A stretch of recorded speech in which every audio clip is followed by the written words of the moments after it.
It's tough to say because we're not dealing with a theory in any sense in which, say, a physicist would recognize the theory. We're dealing with a collection of anecdotes, a certain point of view, a series of hunches.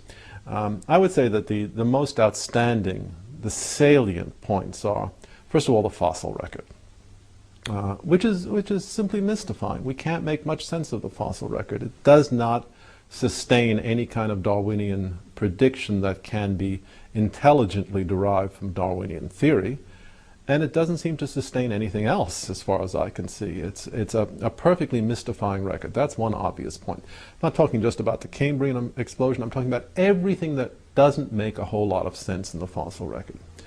Second point, we have never been able in any way theoretically to examine the central Darwinian claim that natural selection and random variation can account for a great deal of complexity. If you look at the history of physics, for example, what did Newton do in the 17th century? He said, well, the planets are being attracted to the sun by a force. It's not any kind of force, it's a inverse square force. And then he went and showed that if you make that assumption, the result will be an orbit that conforms exactly to the observed orbit, say, of the Earth or of Mars. It will be a conic section. And then he proved the converse, that if it's a conic section, the planets must be attracted to a central source by an inverse square law. There is nothing like that in biology, in Darwinian theory. A kind of a canonical demonstration that this mechanism, random variation, natural selection, is adequate to the generation of this level of complexity. From the point of view of the serious sciences, without that kind of a demonstration, one is completely adrift. You have no idea whether the mechanism is adequate for its intended purposes. This is the second point. Third evidential piece of the puzzle. Look, you turn to the serious sciences, you turn to general relativity or quantum mechanics. I can program a computer with the equations of general relativity or with the equations of quantum mechanics, and I can say, all right, what are the consequences? I can actually see the consequences emerge in a simulation. We can't do any of this in biology. And that should prompt any reasonable person to ask, why not? If this is such a simple mechanism, which could easily be programmed on a computer, how come we can't set up a computer and create something of biological-like complexity? How come we cannot see the unfolding of an evolutionary process the way we can see the unfolding of an evolutionary process in physics? It's a very serious question. I've looked at all the genetic algorithms. I'm trying to write a genetic algorithm myself.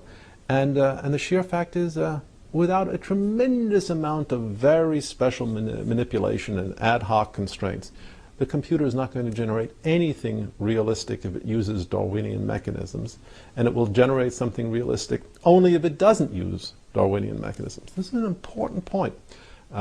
50 years after the computer revolution began, we have a splendid tool for assessing the intelligibility and viability of Darwinian theory. And everything that we know, and I think this is the uniform experience of anyone working in genetic algorithms, indicates these mechanisms will not work. They will not work for their intended purposes. And finally, there's the utter absence of laboratory evidence. I mean, random variation, natural selection, we should be able to start manipulating organisms. When we look at dogs, no matter how far back we go, it's dogs. When we look at bacteria, no matter what we do, they stay bugs. They don't change in their fundamental nature. There seems to be some sort of an inherent species limitation, and we have no good explanation for this in terms of a Darwinian theory. We should have far more flexibility, far more plasticity under laboratory conditions than we actually do if Darwinian theory or anything like that were correct. What we see in nature, what we see in the laboratory, is very highly bounded variation, cyclic variation, as for example finch beaks in the Galapagos Island. That's about all we see. Small variations. Why is that if Darwinian theory is correct? These are evidentiary points that I think need to be stressed, need to be examined openly, honestly. And they never are, of course. Never are.